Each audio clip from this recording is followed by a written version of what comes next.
人體係現存最準確嘅傳記，佢唔需要文字，佢通過傷疤、姿態同埋沉默嚟表達。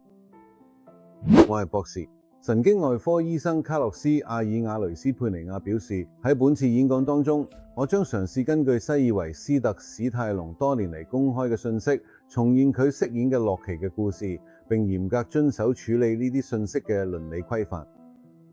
呢度唔係要批判，而係要用科學同醫學嘅角度去理解一個人點樣可以將創傷、身體痛楚同失去轉化成力量同堅持。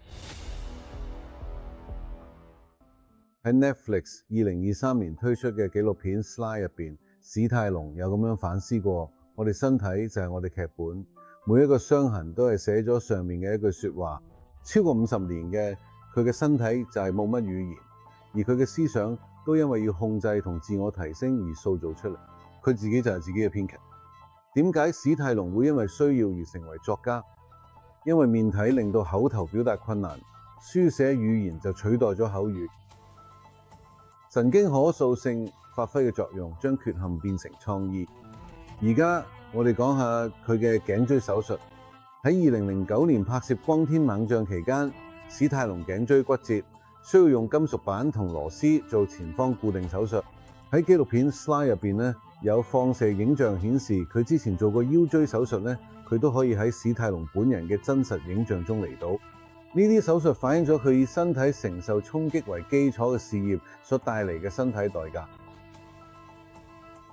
頸椎融合，即係將兩節脊椎骨連埋一齊，會減少椎間活動能力；而腰椎融合就會減低腰椎嘅靈活性，改變晒所有身體負荷嘅腰椎上面嘅分佈。嘅結果係點？慢性嘅頸椎、脊髓損傷、脊髓病變。換句話講，脊髓唔再正常運作，會令脊椎活動變得僵硬。就算你見到佢行路或者企喺典禮上邊，都會明顯睇得出嚟。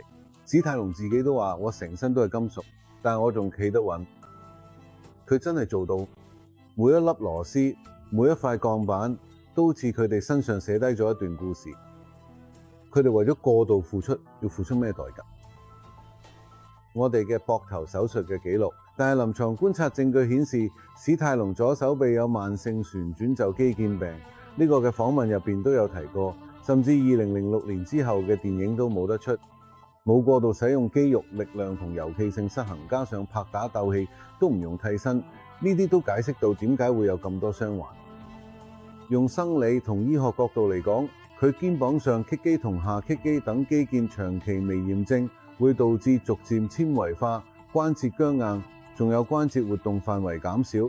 呢啲慢性傷患雖然唔至於令佢殘障，但都令佢上肢動作受限，要用代償方式喐動。呢啲你喺任何 Stallone 嘅片段都攞到。定義佢哋嘅面容天生面稠，同埋佢大腦點樣適應。Stallone 出世嗰陣經歷咗困難分娩，要用產鉗協助，結果傷喺咗邊面部神經。嗰次損傷影響咗第7對腦神經嘅下嘅分支，導致嘅永久性部分周邊性面嘅。喺紀錄片 Sly 入邊咧，佢自己都有解釋過。佢哋用產鉗夾我出嚟，剪斷咗條神經，所以我講到先會流。從神經學角度嚟睇，呢種嘅新生兒階段發生嘅損傷，會令我哋大腦早期皮層重組。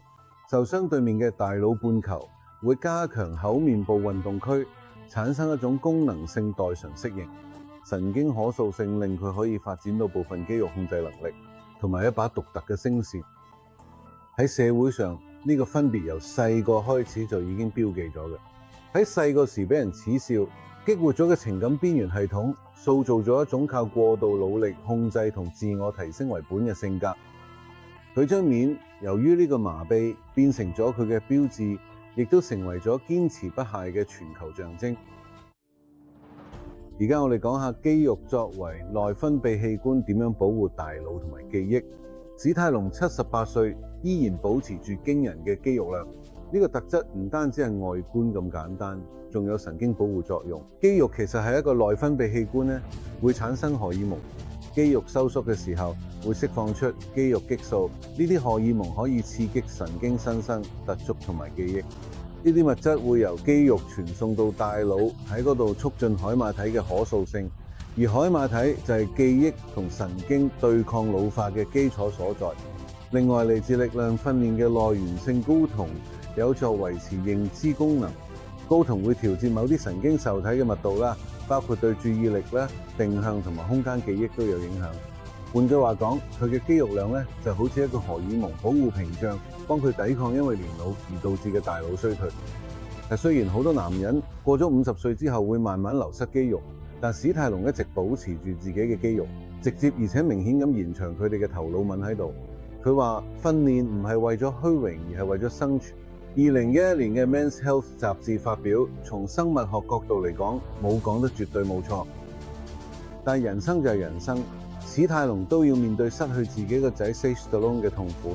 2012年7月13號，史泰龍個仔喺洛杉磯屋企被發現去世，終年36歲。法醫報告話，佢死因主要係嚴重冠狀動脈粥樣硬化。Sylvester Stallone 係一位演員、導演同埋監製。佢喺1990年《洛奇 V》入邊飾演 Rocky Balboa 個仔。拍攝期間咧，史泰龍寫咗喺事業入邊其中一幕最出名嘅場景，就係父子之間嘅對話。喺嗰一刻，戲同現實嘅咩界線完全融合埋一齊。唔係咁你打得幾大力，而係咁你頂得住幾多下，仲可以繼續行落去。喺呢句經典對白背後，全世界重複咗幾百萬次，其實隱藏住一個全記式嘅真相。史泰龍講緊嘅，正正就係佢自己人生經歷，充滿住身體痛楚、羞辱同埋堅持。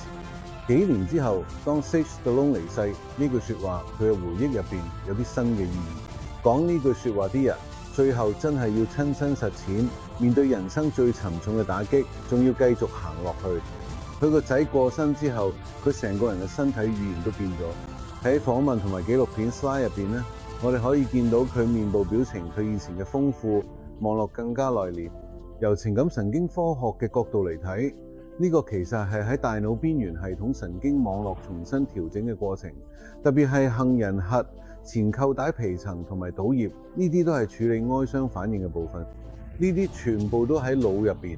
換句話講，史泰龍嘅腦將佢嘅痛苦重新組織成一種功能性嘅沉默。佢以前好有鬥心，但而家變成想搞清楚自己人生發生緊咩事。佢唔再講勝利，而係講堅持。呢種反思佢喺後來喺 Slide 紀錄片入邊講過嘅一句說話都表現出嚟。我用嘅一生去證明自己可以再企翻起身，即使啲人相信我做得到。從醫學同埋人性角度嚟睇，史泰龍係一個獨特、逐步進化嘅神經生物學嘅性案例。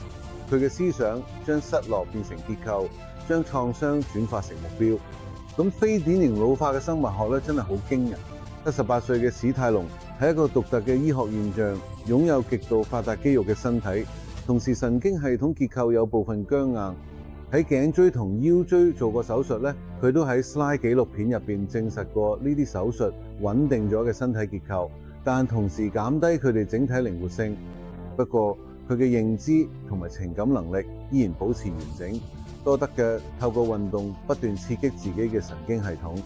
肌肉紀律同埋神經可塑性，形成咗一個生物學補償嘅三角形。喺史泰龍身上咧，意志力同生物學達成嘅一個協議，喐少咗，但係繼續創造。咁結論係咩呢？施華斯史泰龍係一個生理同埋認知禁症嘅典範案例。身體經歷過創傷、手術同時間嘅改變，已經變成一部適應力極強嘅機器，體現咗3個醫學啟示。第一，創傷可以引致功能重組；第二，肌肉可以保護心智；第三，紀律係一種神經保護因子。去到嘅而家78歲，史泰龍已經唔再代表壓倒一切嘅力量，而係代表能夠持久嘅力量。佢哋醫學同埋人生故事提醒我哋，身體係可以做到嘅，身體可以脆弱，但係同時都可以無限咁適應。多謝你同我一齊分析史泰龍、洛奇嘅人生解剖同功能，一個將痛苦轉化為結構，將紀律變成生物學，將失落變成語言嘅男人。我係 Carlos Alvarez Pena， 神經外科醫生。